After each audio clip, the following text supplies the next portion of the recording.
Para orang tua siswa di Kota Denpasar diharapkan mendukung anaknya untuk berkomunikasi menggunakan bahasa Bali di lingkungan keluarga. Sistem bicara dengan menggunakan bahasa ibu atau bahasa Bali dinilai sebagai bagian dari pendidikan karakter agar anak mampu menghargai lawan bicara melalui tutur kata yang sopan. Praktisi pendidikan Agung Gede Agung Rimbia Temaja mengatakan, mendukung program pemerintah Kota Denpasar agar lingkungan sekolah menggunakan bahasa Bali pada hari Rabu dan Rahainan Purnama Tilam diharapkan bisa didukung masyarakat hingga di lingkungan rumah. Para orang tua diharapkan mendukung anaknya agar menggunakan bahasa Bali dalam melakukan komunikasi sehari-hari. Pemilihan bahasa Bali yang cenderung mengarah ke bahasa Bali halus juga membuat anak mampu menghargai orang tua atau orang yang lebih dewasa sehingga tutur bicara yang disampaikan akan cenderung sopan.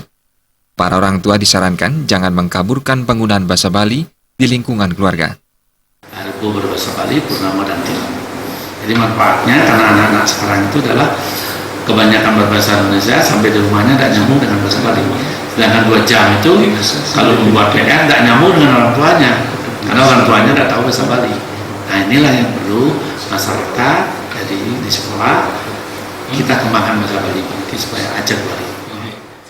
Kepala SMP Negeri 1 Denpasar ini menambahkan, menyukseskan upaya pelestarian dan pengembangan penggunaan bahasa Bali tidak saja menjadi tanggung jawab kepala sekolah dan dewan guru, namun juga menjadi tanggung jawab bersama dalam hal ini para orang tua agar mampu memberikan tauladan dan contoh serta mengawasi dan mengevaluasi pelaksananya.